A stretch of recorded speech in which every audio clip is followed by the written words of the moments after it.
Je voyage solo en Asie et je te partage un vlog par jour.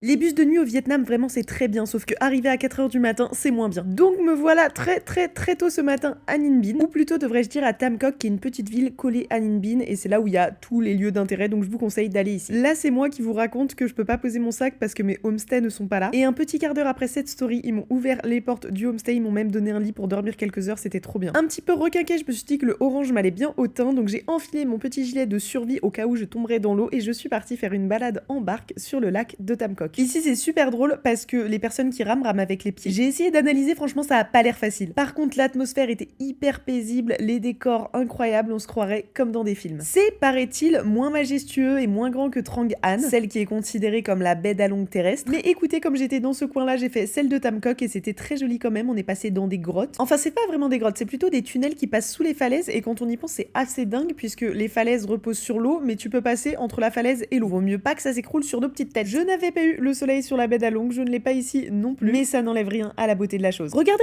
c'est ce que je vous disais, il pédale avec les pieds, c'est ouf, il y a une petite rotation de la cheville qui se fait pour pouvoir bien accrocher la rame, je trouve ça exceptionnel. Si l'occasion se présente, je crois que j'essaierai parce que ça a l'air super dur. En plus de ce life jacket très moche, ils auraient dû nous donner un casque. Parce que moi je vous le dis, faut pas être trop grand si tu veux pas te cogner la tête. Arrivé au bout du lac, on a fait une petite pause, il y avait encore des rizières, des temples, des personnes qui jardinaient, un petit pont sur l'eau, c'était très mignon. Franchement, les paysages sont fous et demain je vais louer un vélo pour aller explorer un peu plus que ça. Sur le chemin du retour, on a croisé plein de petits oiseaux trop mignons. La balade a duré 1 h 30 et elle a coûté, il me semble, environ 9 €. Après tant d'émotions, me voilà en route pour aller sur un petit café que j'avais repéré sur les réseaux sociaux et je n'ai pas été déçue. C'était beau, c'était bon, tout ce qu'on aime. Et petite particularité, si vous prenez les escaliers que vous montez sur la petite terrasse, vous pouvez laisser un mot au marqueur. Donc évidemment, j'ai laissé un petit mot. Si jamais vous passez par là, essayez de le trouver. Je vous laisse l'adresse, c'est le Nas Café à Ninh Binh. Après ça, j'ai décidé de revenir à pied dans des chemins un petit peu excentrés et je me suis fait un copain, regardez comment il est trop mignon. Après, j'ai croisé plein de petits canards sur l'eau, ça aussi c'était trop mignon. Et vraiment je me suis baladée, c'était désert, c'était paisible, c'était trop